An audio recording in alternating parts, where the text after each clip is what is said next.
Good afternoon, guys. So, it's a Sunday.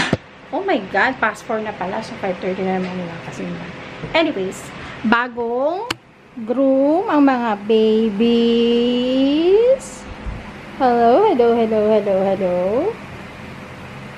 Sino ba to? Mochi, kumakain pa ng mga tira-tira. Ay, hindi para si Mochi ito. Sino ba to? Tyler! Sus! Lapit agad yan kanina. Tyler! Tyler! Sino yung inaamoy nyo? Sino muna? Hi, Pan! Tyler! Taco! Milo! Tyler. Tyler, lagi yan happy. Taco. Si Taco din. Lagi yan ganyan. Happy yarn. Okay. So, wala pa rin katapusang paglilinis. Kaya ganito pa rin ang itsura. Pawis na pawis tayo. So, ang naisip ko na lang, since nag-ayos ako ng mga gamit-gamit, ayusin ko lang yung sarili ko ng ishlight para upuan natin yung what's in my pickle excuse me. What's in my pickleball bag later. Hello guys! Just got back from a game.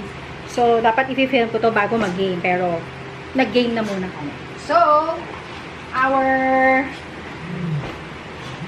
vlog for today is what's in my pickleball bag. So, yung pickleball bag ko talaga is nasa labahan pa. So, saka ko na lang siya papakita sa inyo. Ito yung ginagamit ko ngayon, which is the Trader Joe's Katcha bag. Kasi Katcha all. Charot. Okay, so, isa na natin. Mabilis lang to. So, syempre, hindi mo wala yung phone. Dala ko pa rin yung phone ko.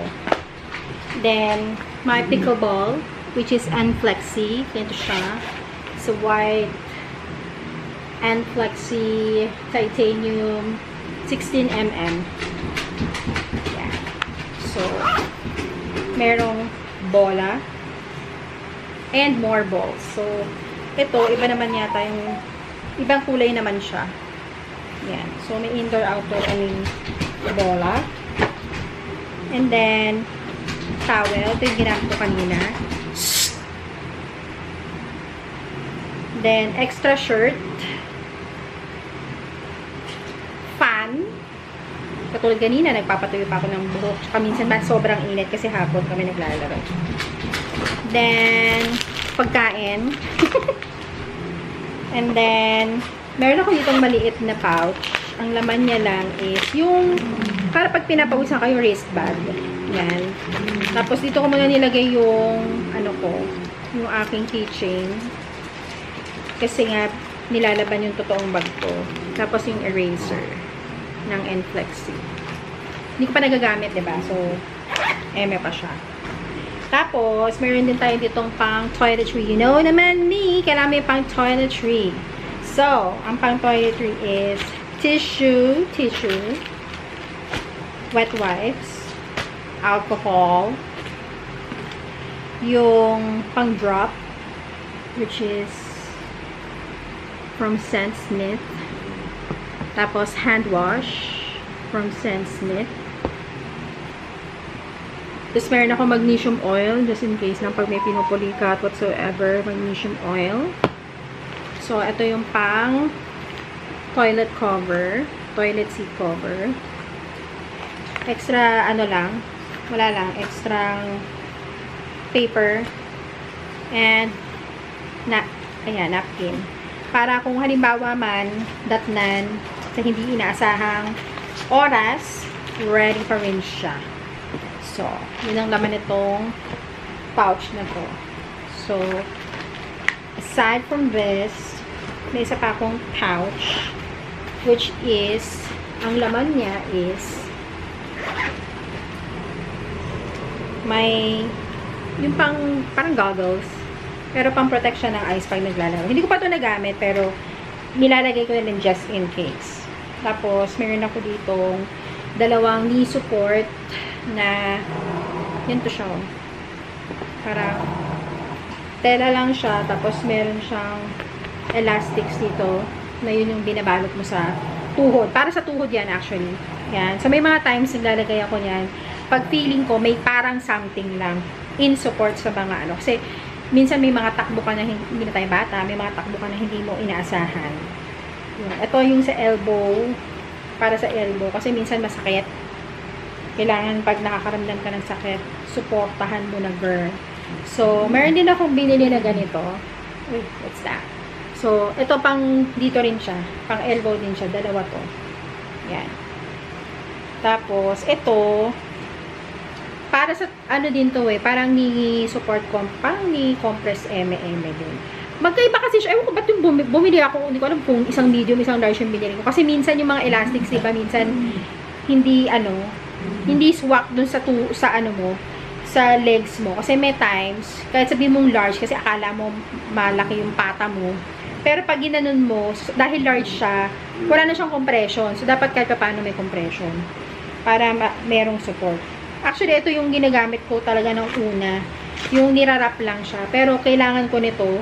Kasi, ito, ganito siya. Ganyan siya, oh. Ibabalot mo to dun sa knee mo. Na velcro lang siya. Ang problema ko dito, kahit large na to, hindi siya swak dun sa legs.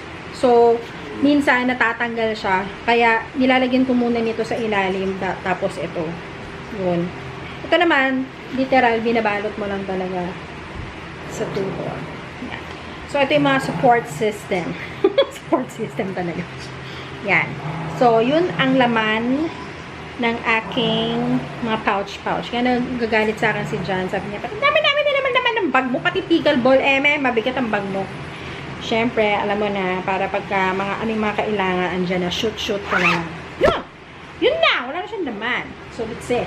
So, yun ang mga usual kong dinadala sa game. Not to mention, pagkain and something. Ganyan, kasi minsan, nakakainan din naman kami after pa-pizza. Kapag kanina, nagpa-pizza. May nagdala ng nilagang saging na saba. O, diba? Bongga. Yan. So, yan. Yan lang naman yung laman ng aking bagelya. So, hindi man masyadong karamihan. Magaan lang naman for me. Magaan naman na to for me. Kasi nga, sanay naman ako. Yan. So, yan. Yan lang naman ang dinadala kong during the game. Kasi diba nauso na itong Trader Joe bag. So, buti na lang, thank you to my classmate, my batchmate, pala nung high school. So, nakisabay ako sa kanya noong December, tapos nakuha ko to noong January na. Yan. Kaya, yan na yung ginagamit ko. Anyway, so mga bata din naman, actually sa courts, nakikita ko yun din bag nila kung bakit. Pero meron talagang pickleball na, may pang pickleball talaga na bag. Yun. So, yun na naman ang ating eme for the day. I'll see you on my next vlog. Kakain na ako, gutom na ako. Tsaka yung mga pahabol ko pang eme. Good na. Bye-bye.